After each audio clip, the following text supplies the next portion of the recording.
ॐ भूर्भुवः स्वः तत्सवितुर्वरेण्यं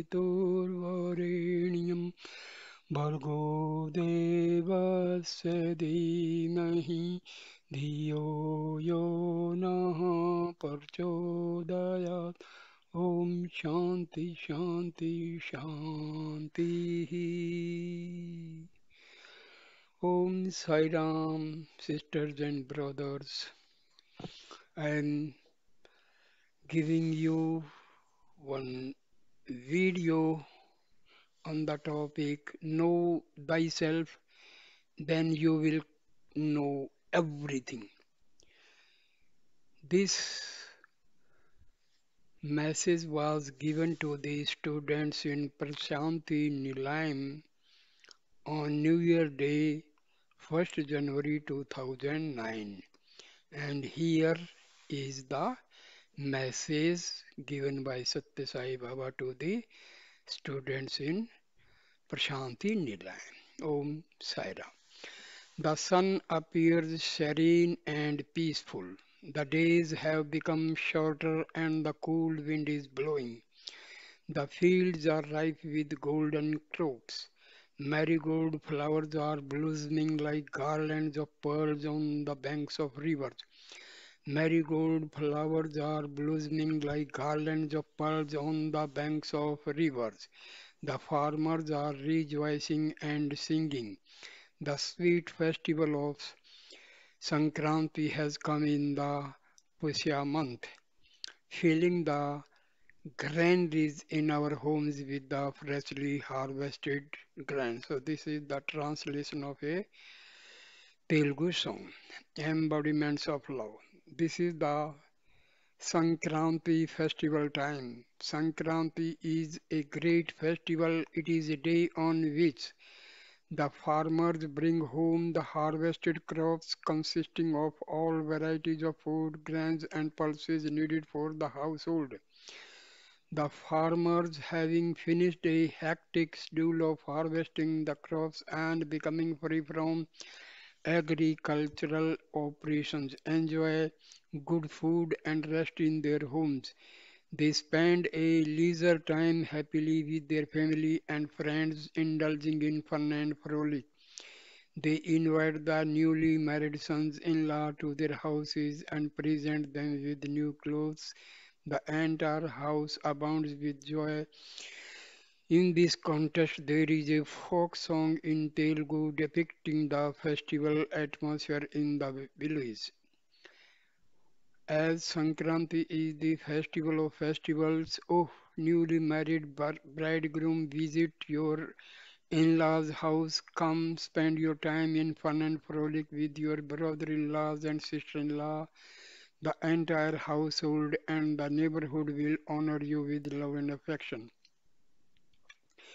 In the earlier days, the means of transportation were not much developed. The son-in-law used to visit their in-laws' houses by walk or on bullock carts.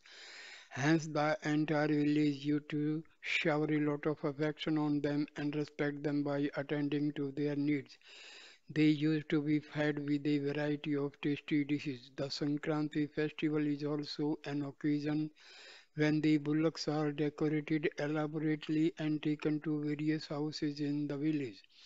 The bullocks are worshipped and fed sumptuously as an expression of gratitude for all the hard work they have done in the fields. Even the bowing members of the household are feted.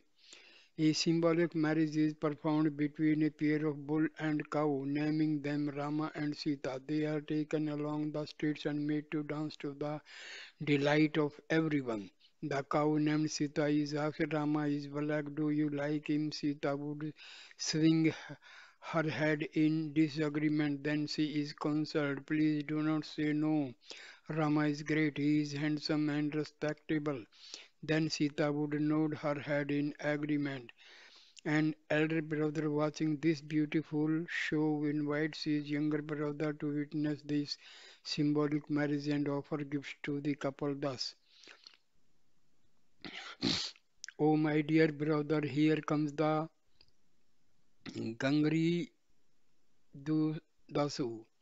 Come, let us go and see him. He wears a silver medallion and a waist bell. He carries a decorated staff and wears special marks on his forehead. He brings with him the richly caparisoned sacred cow and bull and perform their marriage. Let us see the marriage ceremony and offer our gifts. Thus, the Sankranti festival is celebrated in the village with a lot of religious fervor and fun.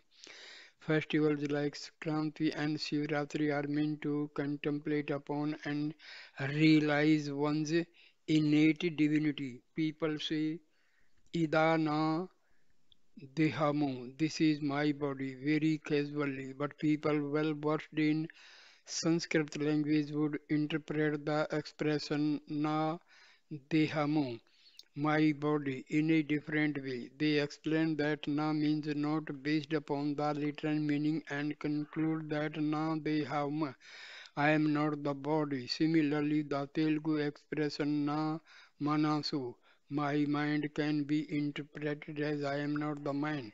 The same is the case with buddhi, intellect. The sum and substance of all these expressions is I am not the body, I am not the mind, I am not the buddhi, etc. In the same logic, one has to maintain a state of perfect equanimity, unaffected by pain and pleasure at all times, affirming these sorrows and difficulties as well as happiness and pleasure are not mine, I am beyond these dualities. It is my body means I am different from the body. When you consider yourself as separate from your body, why should you feel the pain of it? The situation, however, is that you are unable to bear the pain caused to the body, hence you remain at the level of a human being only. You are unable to come out of the delusion of body attachment. As long as you are attached to the body, these sorrows and difficulties as well as pain will haunt you. These are all your own making. Suppose you get angry. From where did this anger come? It has come from you only. Similarly, jealousy is a quality that manifested from your mind. Thus, each one of these bad qualities are the result of your own thoughts. Hence, if only you are able to control your thoughts properly, you will be able to achieve anything in life. The mind, intellect, and chitta, subconscious mind, are the reflections of Atma. The mind has no stability. It is the repository of thoughts and desire. It is said, Manayava Mahushayam Karnam Bandha Moksyaha. The mind is the root cause of either bondage or liberation. Hence, one has to keep the mind under proper control by putting some ceiling on desire. Both the body and mind undergo change constantly. However, there is one entity inside that is changeless, that is Atma. It has no form but it has a name. Atma, self, and Atma both mean the same. Atma is also called Aham. One should not confuse oneself in this context that this Aham is Ahamkara, ego, which is identified with the body. God has no end form and he is always referred to as a Brahma. If God were to reveal his true nature, he would say, Aham Brahmasmi, I am Brahma. The same Brahma Tattva, Brahma principle, permeates all beings as Atma Tattva, Atam principle. We say so and so is my wife, so and so is my son, so and so is my daughter-in-law, etc. These are all illusory and bodily relationships. They are acquired by us and are not God-given.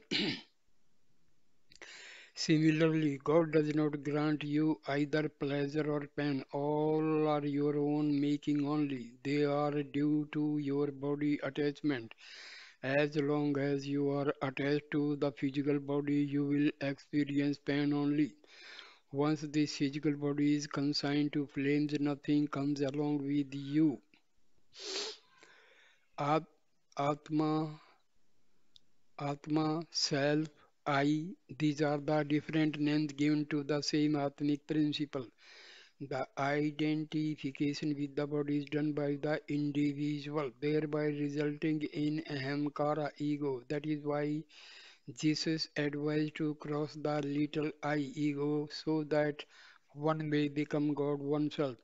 Your own self, Atma, directs all your activities from within.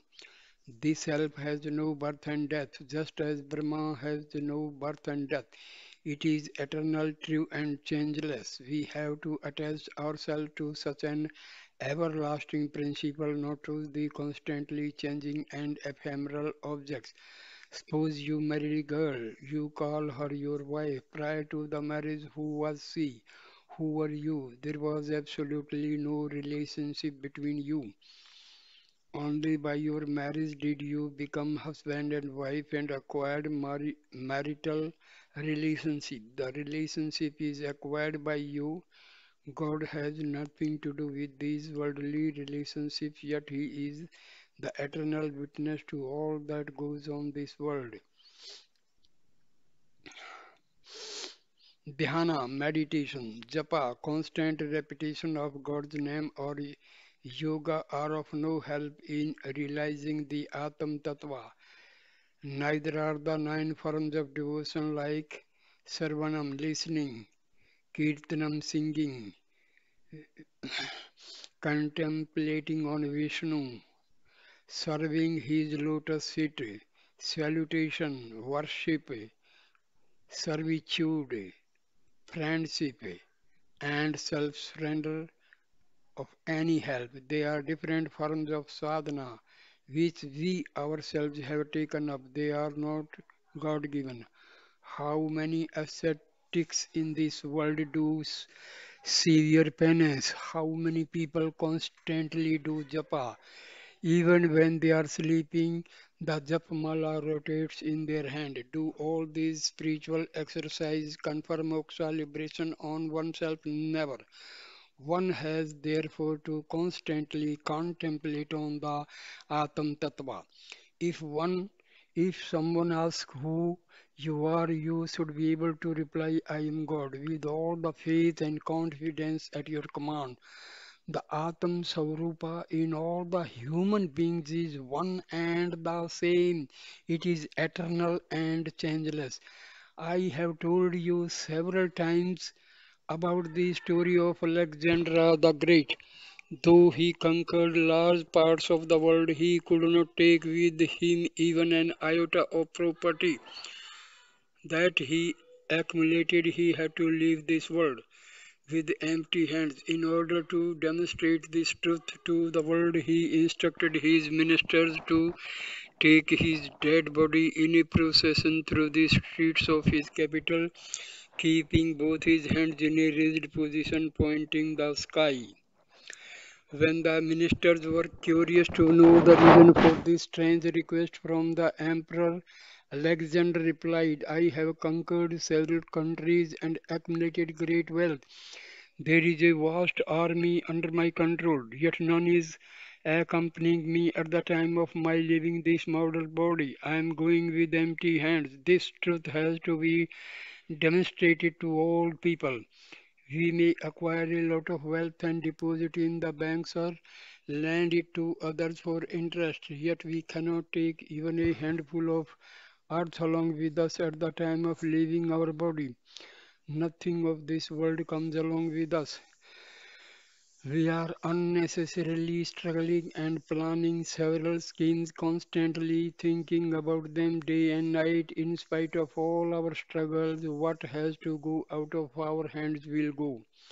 The body is like a water bubble. The mind is like a mad monkey. If you follow this mad monkey, you will get into trouble.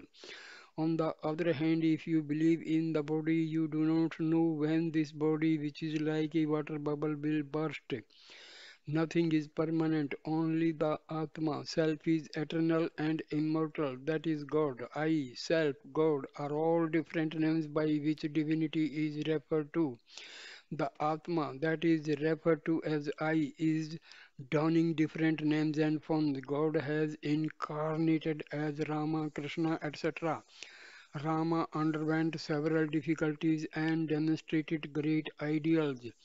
Krishna demonstrated several leelas, sports, plays, and attracted several people. Finally, he left his mortal coil. The physical bodies of the avatars undergo change, but the divine Atma in their bodies remain the same.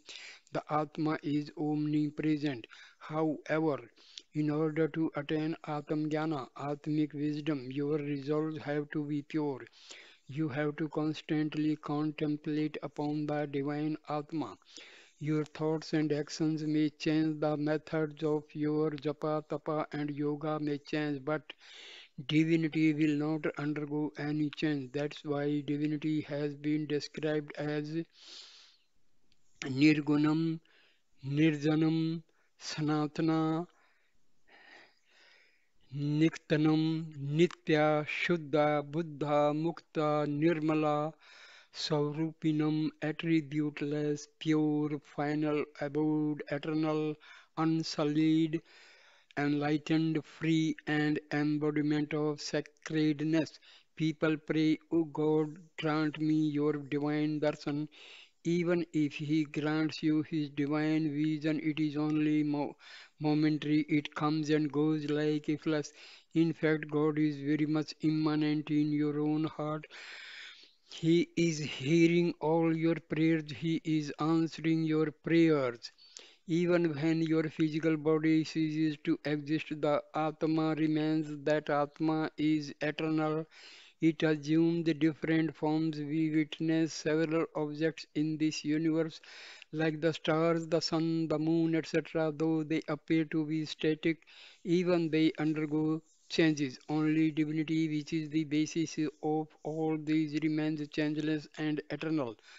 One should always maintain purity. In fact, this land of Bharata has earned great name and fame for purity and character. This land of Bharata has given birth to many noble women like Savitri, who brought her dead husband back to life, Chandramati, who extinguished wildfire with the power of truth, Sita, who proved her chastity by coming out of blazing fire unscathed, and Damayanti, who reduced an evil-minded hunter to ashes with the power of her chastity.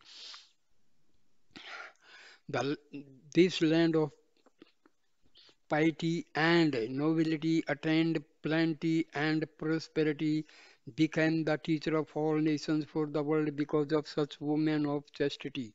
This is the translation of a Telugu poem.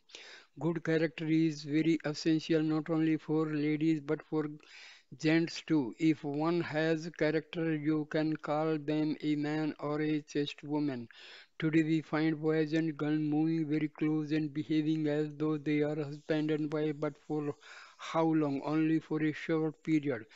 Thereafter the situation changes. Once they are married, the boy will be somewhere and the girl will go somewhere else. However, there will be no change at all in their divine nature. It is customary to exchange diamond rings between a boy and girl when they marry. The diamond ring, which is an impermanent object, is symbolic of divinity, which is changeless and is available to people at times, all times. We should safeguard our character like a diamond. It is the custom of even overseas people to exchange diamond rings at the time of marriage. Thus, there is a meaning in every custom and tradition, not only in India but also in all countries. As I have already mentioned above, you see that this is my body. Here, that is na deham. Here, na refers to self in Telugu language, but in Sanskrit, na refers to no. Hence, it means I am not this body. Thus, there is a lot of meaning in every expression. God has thousands of heads, eyes, and feet. You have only one head, whereas God has thousands of heads. What does it mean? All heads in the entire creation are his. Likewise, it is not correct to say that Swami has seen 1,000 full moons, a Sahasra Chandra Darshan. I have seen not just 1,000 full moons, but crores and crores of full moons. As the Veda declares, moon is the presiding deity of mind.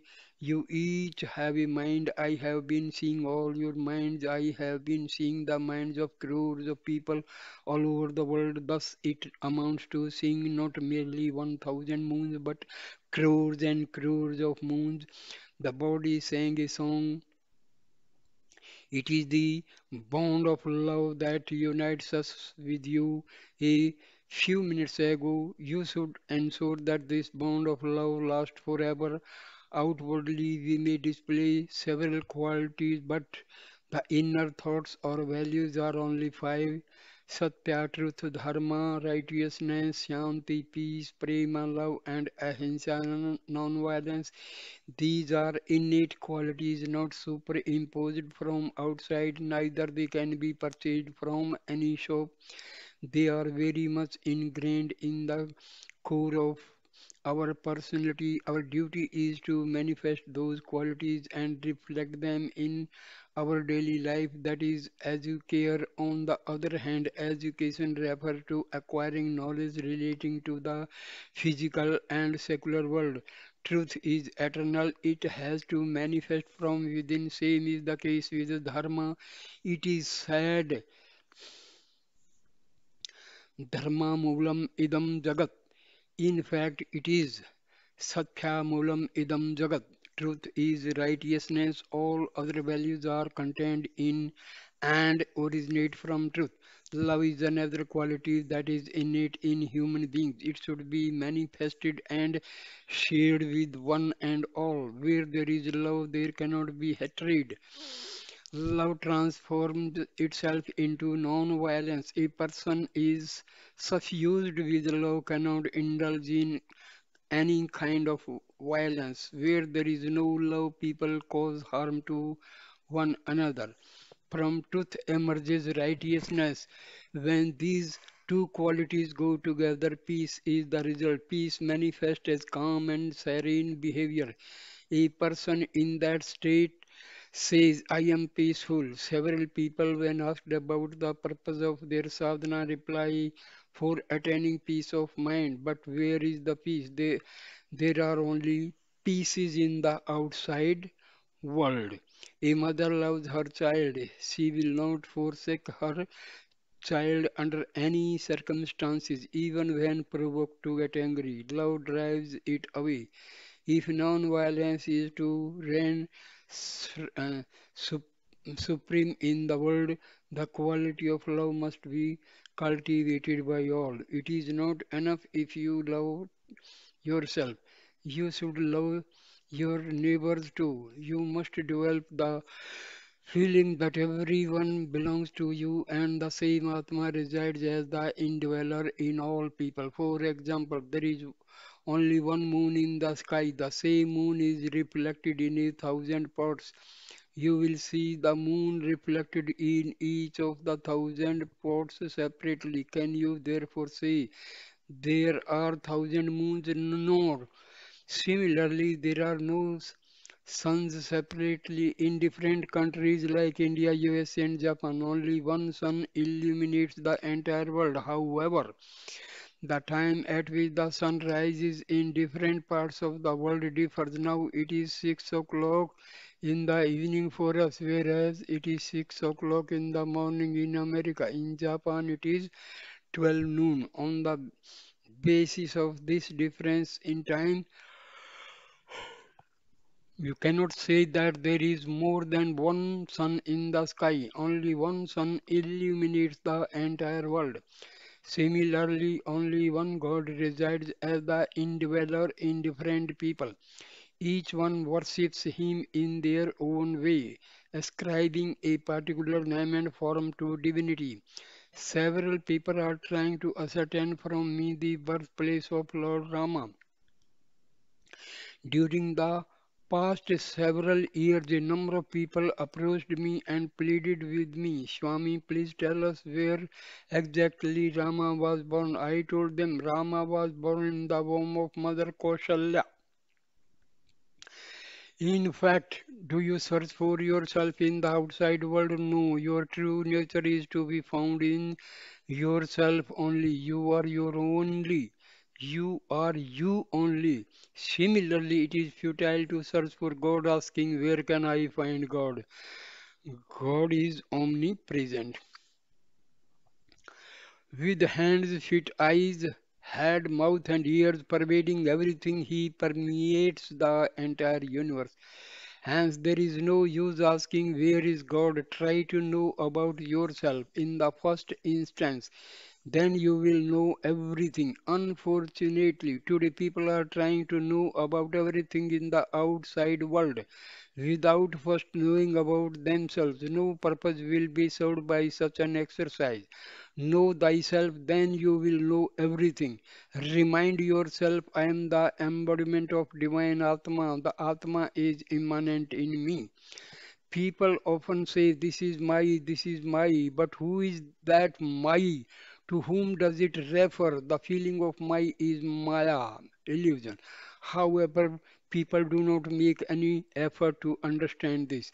Since you are in the, since you are an individual, you say my, but God is not confined to a particular name and form. He is the principle of I, which is all pervading. Several names and forms are ascribed to him, but he is one and only one. Ekam sat vipraha buddhaha dahanti. Truth is one, the wise say it is different ways. In different ways, the different expressions like I am God, I am Brahma, I am Vishnu, etc. refer to only one God. Unfortunately, today people are dividing the divine. You should treat divinity as one. Do not differentiate between people, saying this man is my brother, this person is my son-in-law, etc. All are brothers and sisters only. When you consider all people are your brothers and sisters, where is the feeling of difference between individuals? Spirituality teaches exactly this feeling of oneness among human beings. People say that they could realize God by doing japa, dhyana, and such other sadhanas, spiritual exercise. But when and where? How? They will not be able to see even the person standing right in front of them. When they close their eyes, how then can they see God in meditation? All these sadhanas are meant to control the mind. The mind is very unsteady. It is always affected by bumps and jumps. How can you control such an unsteady mind? It is not possible. The mind can be controlled in only one way, by constant contemplation on God. We often see people changing the names and forms of God for contemplation. Frequently, one day they contemplate on Rama, the next day on Krishna, and yet another day on Venkateswara, etc. Mind control is not possible by such contemplation. If you consider Rama as the god of your liking, then stick on to that name and form till your last breath. Then surely you will have the Sakshatkara vision of Rama. Great painters like Ravi Verma portrayed Rama in a particular form, but Rama and Krishna are not confined to such forms only. In fact, God has no particular form. He assumed a particular form at a particular time for the sake of devotees. Thereafter, even that form vanishes. Several pictures and paintings of God in a particular form are sold in the market. They are done by painters like Ravi Verma. Did Ravi Verma actually see Rama or Krishna? No. He only heard stories about Rama and Krishna and painted their form based upon his imagination. These pictures and paintings only remind you about divinity. Neither Ravi Verma or any other person did actually see see God. You are God, verily. Do not think that God is somewhere in a distant place. You yourself are God. Develop that confidence. However, when you consider yourself as God, you must develop divine qualities. Then only, then only are you entitled to consider yourself as God, since no one had ever explained the nature of divinity in this manner. People have fallen into dogmatic theories. God is immanent in every human being, nay, all living beings. There is no place where God is not present. However, you see, God is present there. In fact, you need not come over here to see God. He is very much present in the place where you reside. Without realizing this truth, people are spending a lot of money and going on pilgrimages. That is not what you are expected to do. Develop the quality of love in you and share it with all. Then all people can become one. All are one. Be alike to everyone. No living being can ever live without love. Living is possible only with love. Hence, develop a loving nature. When you go home, close your eyes and contemplate upon God. You are sure to find Him in your own heart.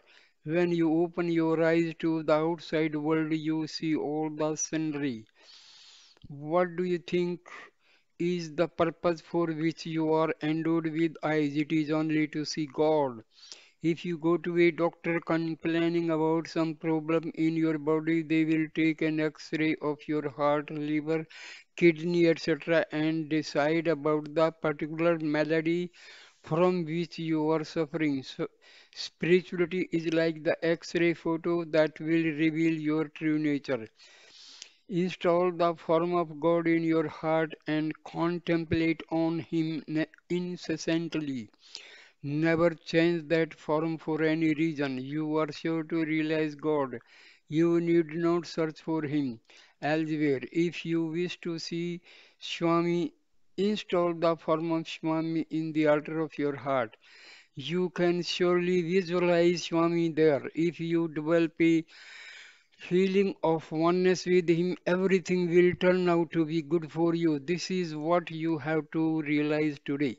Festival come and go, Sunday, Monday, and Thursday, all roll on like that. Saturday lapses into Sunday, but God will never change. He is eternal. Realize this truth. Sai Ram. This video ends here. Thank you for watching this video. Thank you. Please subscribe my channel. Thank you, dear. Thank you.